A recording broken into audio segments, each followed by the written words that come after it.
Hi, everyone. Welcome to another Clean Machine Live. My name is Geoff Palmer. I'm the CEO and founder of Clean Machine. Uh, this video is for informational and educational purposes only and is not intended to diagnose, treat, cure, or prevent any disease. Okay, so we're going to be talking about fish today and why fish. Okay. Um, Fish is getting very, very close. The consumption of fish is getting very, very close to a tipping point. Um, and what I mean by a tipping point is we don't have to get to extinction level. We have to get to a tipping point where one thing that is depending on another thing starts a domino effect, which leads to a collapse. So take krill, for instance. People are using krill oil because it's a superior source of omega-3. Krill are tiny shrimp. These tiny shrimp feed bigger fish. And if you remove all the krill or wipe out the krill or even put it to a tipping point where the population collapses because it can't support itself, there's more fish eating them than that they can turn over a supply. They can repopulate to replenish the supply. So when you knock out the krill, then the fish that depend on those krill, they die. Now, the fish that ate those fish that depended on krill, they die because their food source goes away. You see how this is a domino effect just by getting it to the tipping point where you're at a point where there's more eaters of the product than there are product to feed the animal. So this is all that has to happen. You don't have to completely wipe out the fish. Now, what we've done through overfishing, through pollution, through many other different impacts on sea life is we've wiped out over 40 to 50% of all life in the ocean. That's because we are over harvesting. We have countries that don't play by the rules, that don't play by the laws, and just go out and fish like crazy. And now we have these huge, what they call drift nets, that are pulling in tons and tons of fish in a single swoop. But not only are they doing that with these giant nets that are literally hauling in billions of different fish at one time, they're catching dolphins, they're catching turtles, they're catching octopi. They're just sweeping all the life out of the ocean. So it's not just fish. I mean, obviously they're throwing those back in, but most of those are going to end up are dying. Okay, so how much fish are we harvesting here? So estimates are all over the place because you have illegal harvesters, you have bycatch, which is all these other animals, including dolphins and things that are getting caught up in these giant nets and being killed. Those aren't accounted for. All that you can account for is the amount that's sold in the marketplace. Well, there's a lot of fish that actually gets thrown out. They've shown that up to 35% of all fish that is caught never even makes it to consumption. 35%. Now, how much of that is that? Well, some estimates show up to 2.7 trillion fish are recorded being taken from the ocean and harvested every single year for human and animal consumption. 2.7 trillion, that's with a T. Now, if 35% based on those estimates are wasted, that's 950 billion fish that are dying every single year for no reason whatsoever. Never being consumed, never being used, just simply wasted as trash. 950 billion animals are being killed for no reason, because human beings are based in this greed and profit mode. They're going out getting as many fish as possible without any consideration to all of the rest of the sea life that they're killing, to all of these animals that are dying that never even get used for food or for substances. Okay, so we're wiping out the fish at such an alarming rate. This article came out. I'll put it up here on the screen. The link to this article is really long, so I couldn't get it to fit on the thing. But you can just copy and paste this into Google, and you can find this article. It's a good article. It's fair. It looks at a lot of different sides. It's still a little bit lenient towards the fish industry, but hey, that's basically who's paying for writing most of these articles anyway. All right. So it said Peru's fish oil is expected to normalize. What did they mean by that? Well, here's a quote from the article. Last year in 2023, the first season was essentially canceled. We caught only 40,000 tons out of 2 million tons of quota for anchovies. All right, so why anchovies? Why is that a big deal, and why Peru? The vast majority of fishing of anchovies comes from Peru, and the vast majority of fish oil comes from anchovies. Why? Anchovies have one of the highest rates of EPA and DHA in their systems of any of them. They're called fatty fish, right? So you look at cod or mackerel or one of the other fishes, and it can have half or less the amount of EPA and DHA in it. So anchovies is by far the dominant source. If anchovies disappear, the fish oil industry could collapse completely.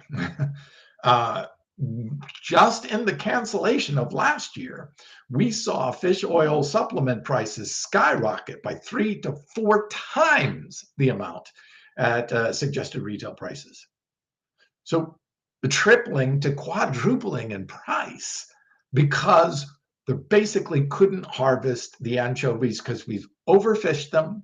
We have climate impacts. We have El Nino impacts, warming the oceans, pushing the fish out to deeper waters to get the cooler water where they can survive when it's too warm closer to the oceans.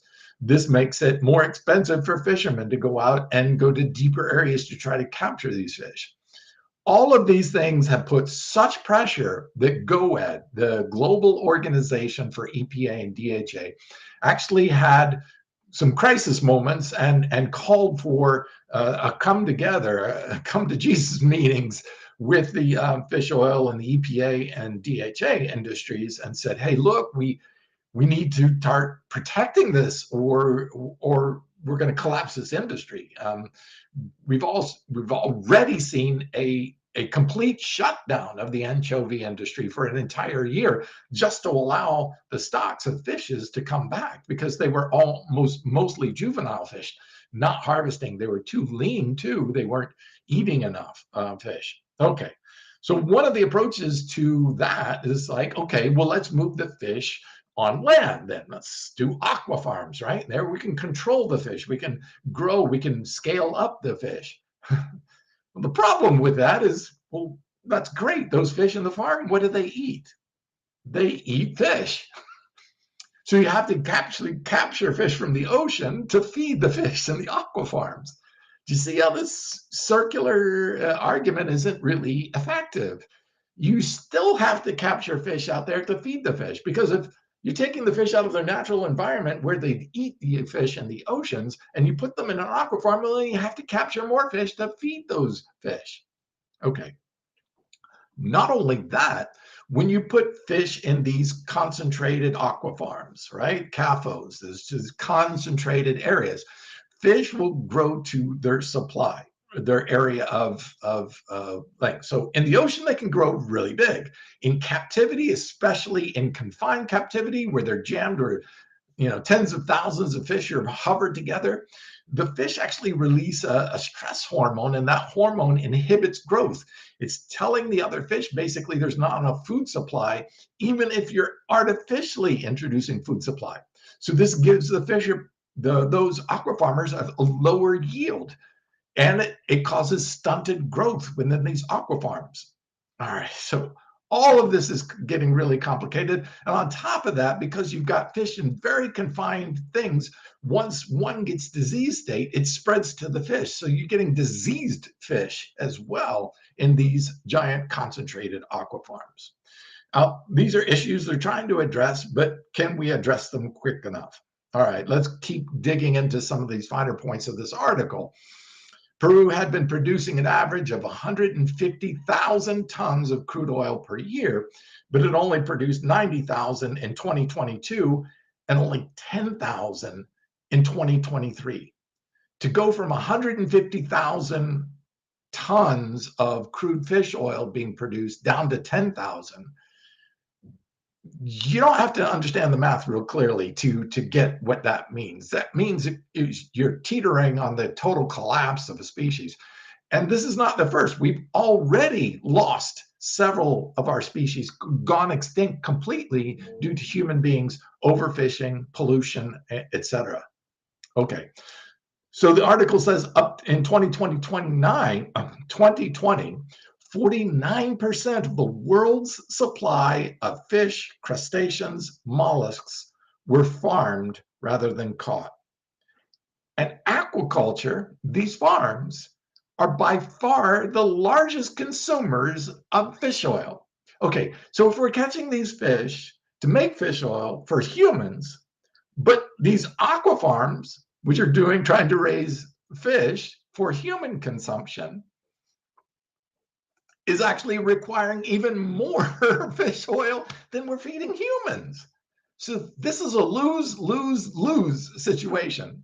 Lose by having to aquafarm, which is much more expensive, much more intensive, lower yields of it. You're having to feed the fish oil to the fish in the aquafarms, and you're having to catch more fish out of the ocean to feed the fish in the aquafarms.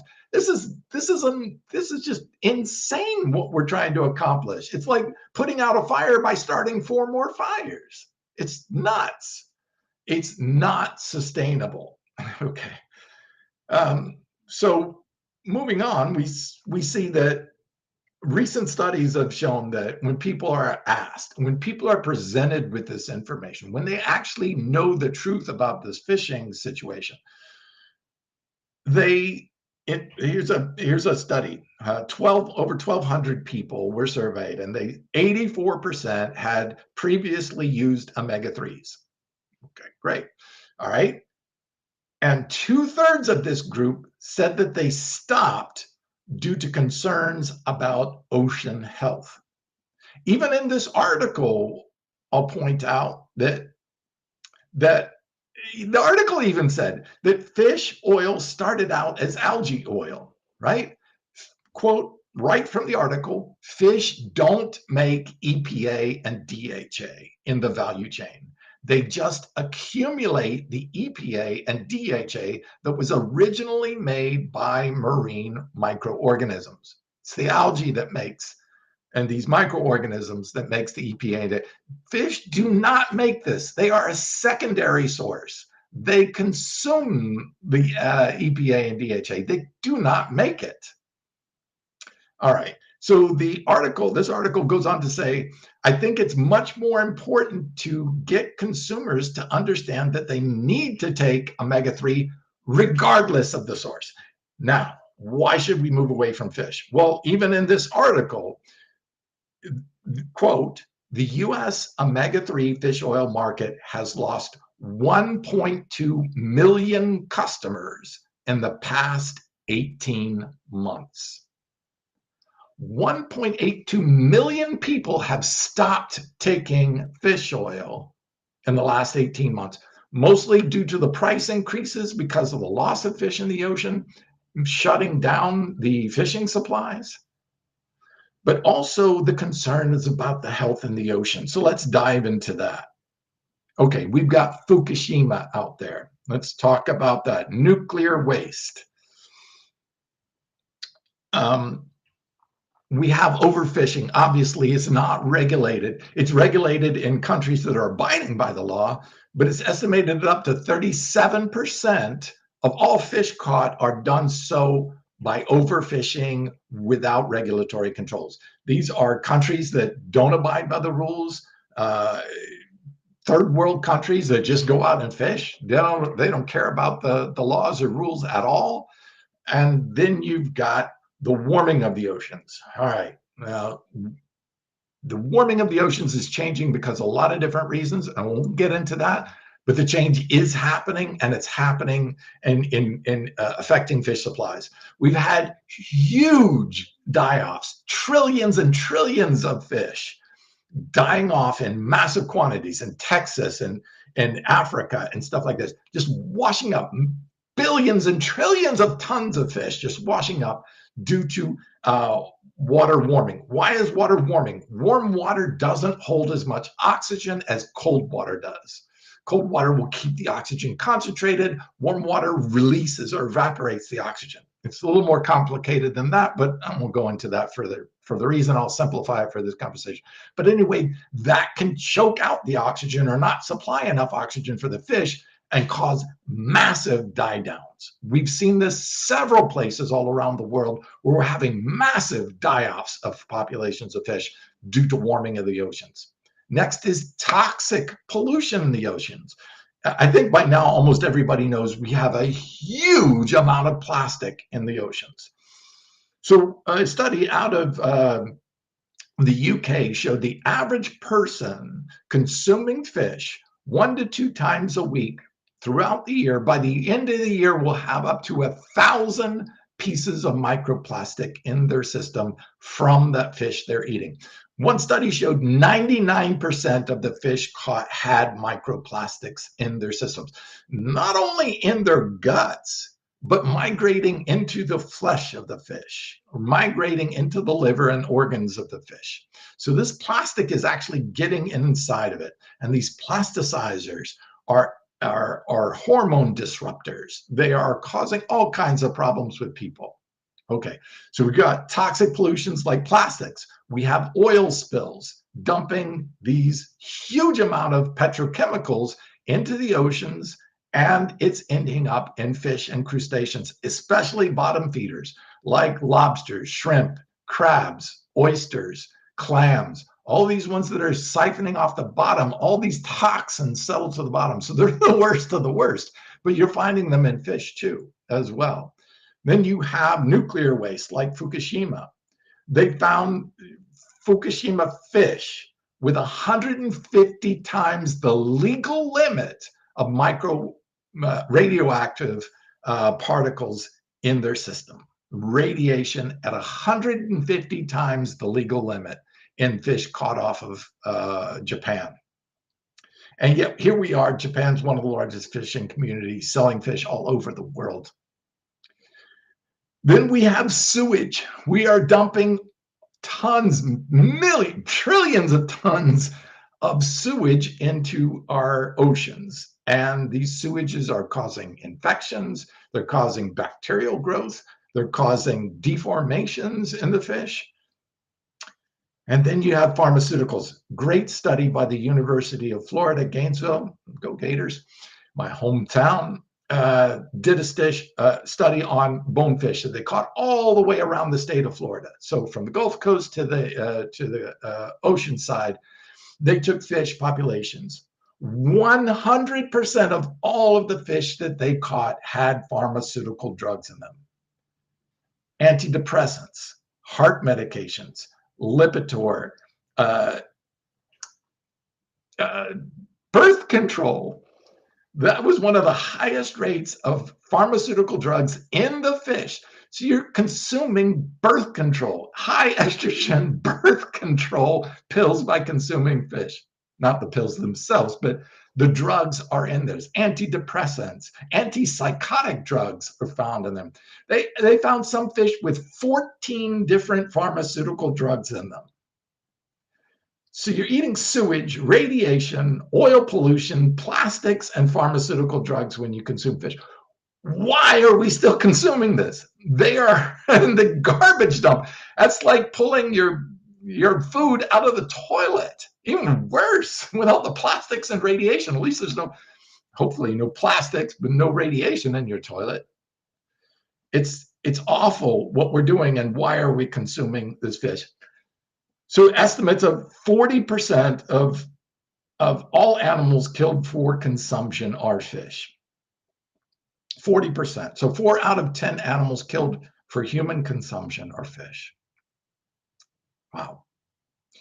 So this isn't just a ocean problem. You say, well, freshwater fish, this is better because it doesn't have the radiation, it doesn't have some of these other things that you're talking about, not the high level plastics. They still have plastics in it because we throw plastics in freshwater too as well. So in 2020 alone, 16 different freshwater species were declared extinct. 16 different species in 1 year were declared extinct.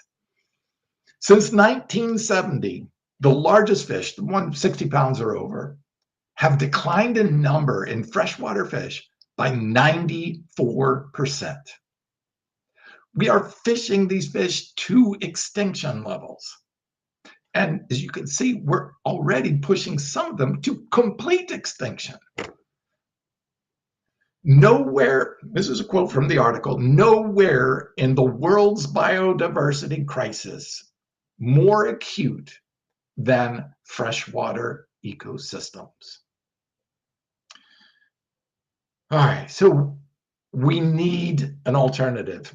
Now, I think that the fish oil industry, in order to sell and promote fish oil, has really created a monster. They created this false idea that you need. Let me actually just see what we got in the chat section. Okay, so they've created this false narrative that you need EPA and DHA. Now, we do need EPA. We don't need it pre-formed. When I say pre-formed, that means formed outside the body.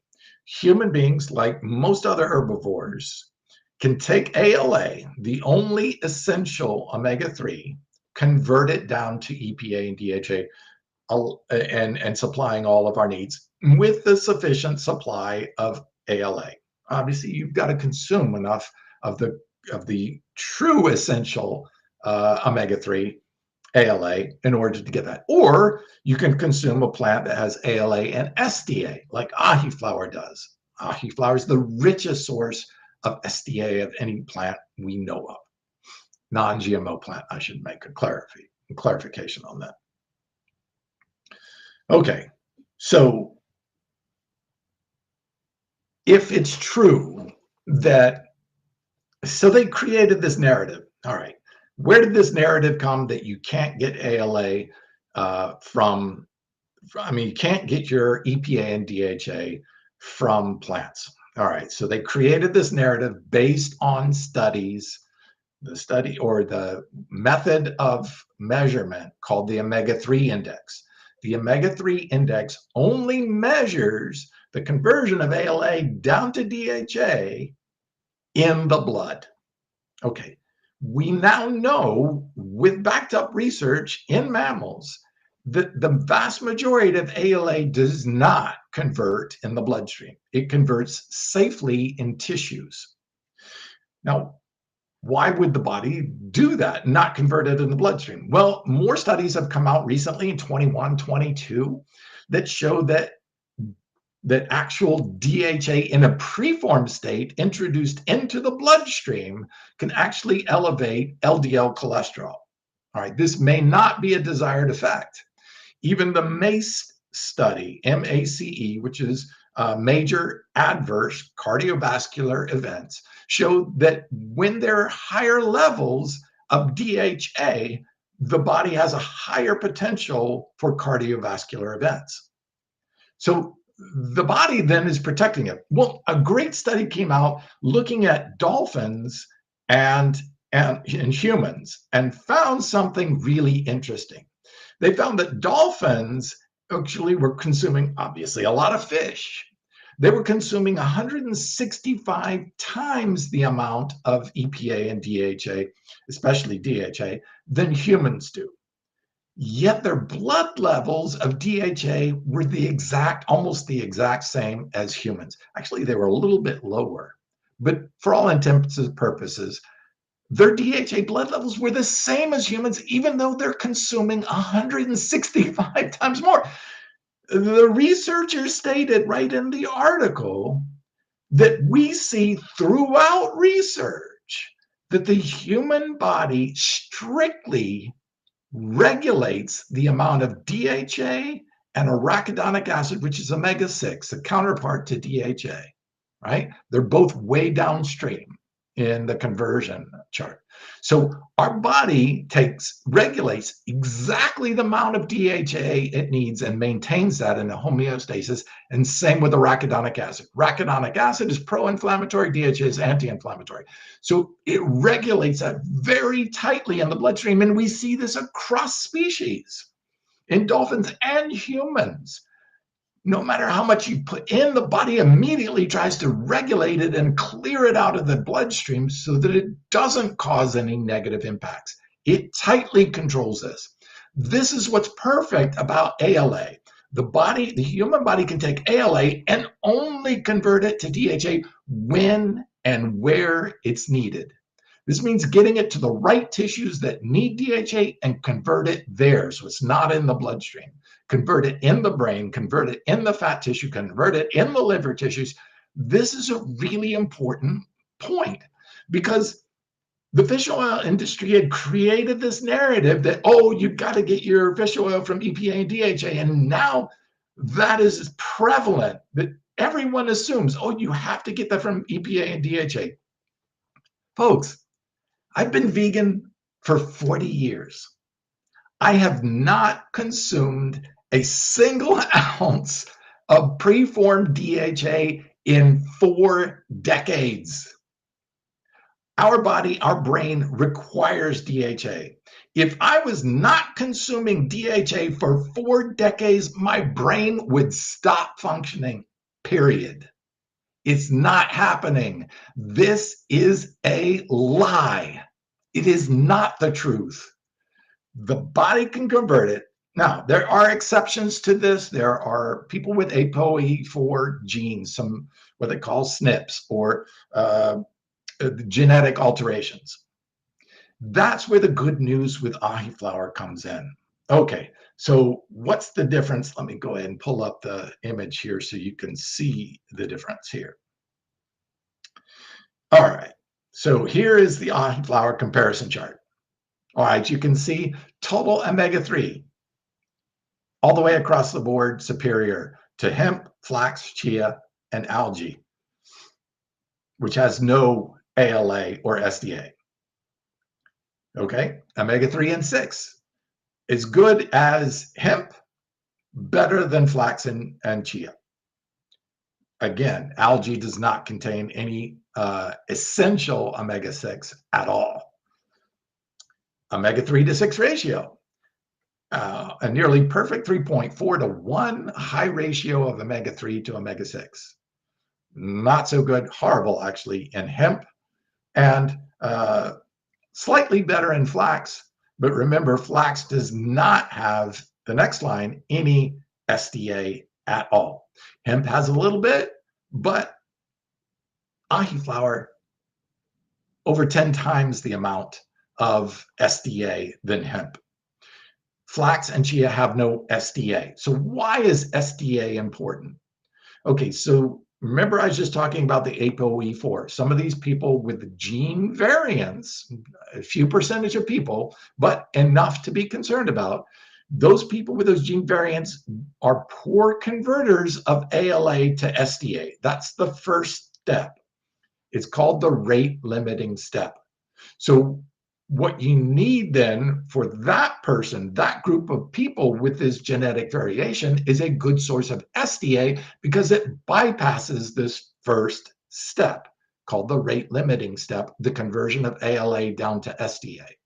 That's what I love about Ahiflower. It's the richest source of SDA of any non-GMO plant we know of.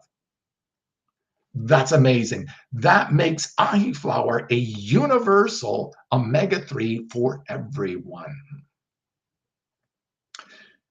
Now, the rate limiting step in omega-6 is the GLA, right? So converting LA, the essential omega-3. Remember, if you have that genetic variant, and you can get tested for it, it's expensive, or you can just take Ahiflower and make sure you're getting enough, is the GLA conversion.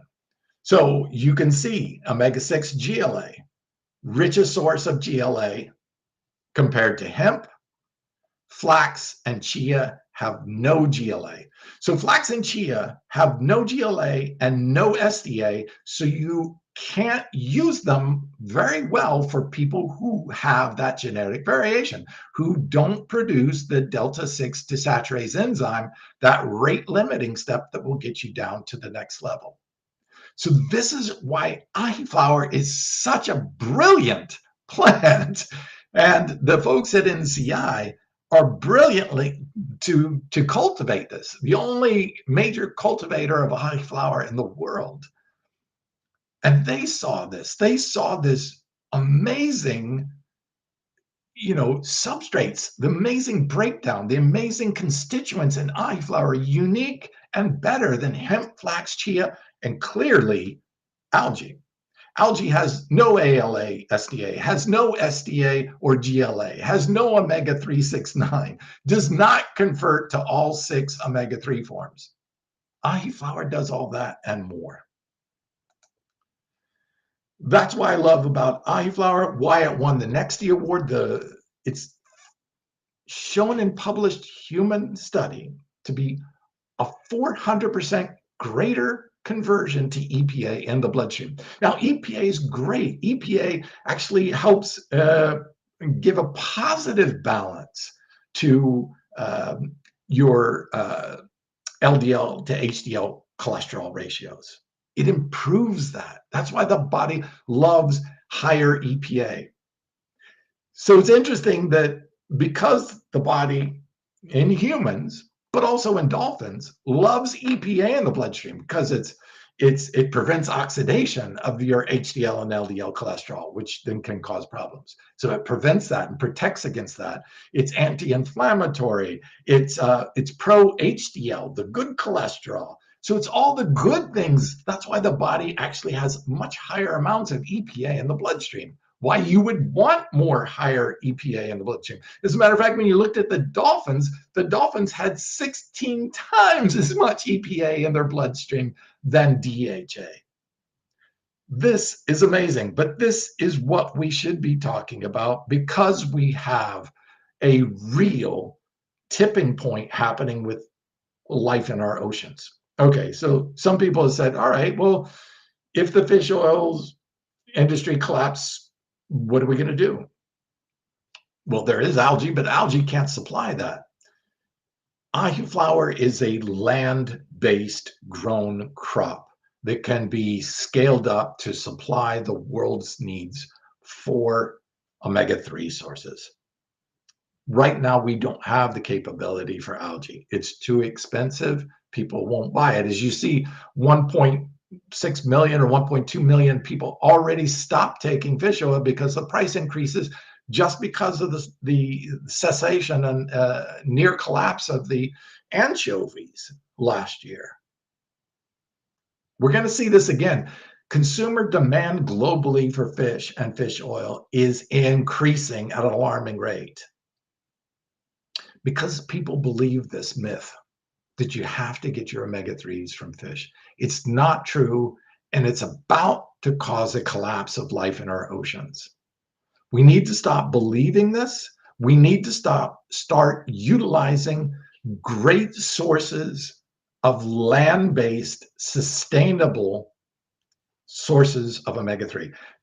In my opinion, there is no better source of omega-3. If you have a source that you think is better, please send it my way because I'm interested in only the best. It's why I chose Ahiflower, because I looked at all the different sources. Flax, chia, hemp did not supply what Ahiflower supplies. Neither did algae. Remember, algae is only EPA and DHA, does not supply ALA, can't supply ETA, EPA because there is, or GLA, because there is no retro conversion and there is no omega-6 in it. So it's not a good source. It's not a complete source. Ahiflower is a complete 369 in the proper ratios, the highest source of SDA, making it easy and suitable for everybody, regardless of your genetic makeup. This is a beautiful thing, and it's why I am doing so many videos because this is important for life in the oceans. 2.7 trillion, almost 3 trillion fish, with almost a trillion fish being dumped in the garbage. This is insane, folks. We can't keep doing this. We can't keep using the oceans as a dumping ground and then eating out of it. That's just ridiculous. You don't eat from the garbage cans. Okay, well, I hope this gets shared by a lot of people. If you have questions, please put them in the below. I've been studying this conundrum for over 20 years. Obviously, I invested my own health in this, because if I was wrong and I was not getting DHA from ALA or the conversion of plants, I'd be dead right now. So I risked my life on this understanding based on the research that I was reading, showing clue after clue after clue, until just January of 2024 this year, we finally had the information to say, yep, now we know. Cumulatively, about 70% of the conversion actually takes place in tissues in mammals, not in the bloodstream. We've been measuring the wrong place, and this narrative that you have to get formed outside of the body, like from fish or animals or algae, it's just simply not true. And it's destroying our planet in the biggest impact total possible. There is no greater impact on our environment, no greater impact on the sheer number of animals than this fish oil and belief that fish is a health food. We have the science. Please read the research. I've posted it all so many times before. If you want to read the research, if you'd like to have me lecture, if you'd like to have me talk about this, please let me do this, because this has been a passion of mine for the last 10 to 20 years. I really want to see us change this narrative, change the education.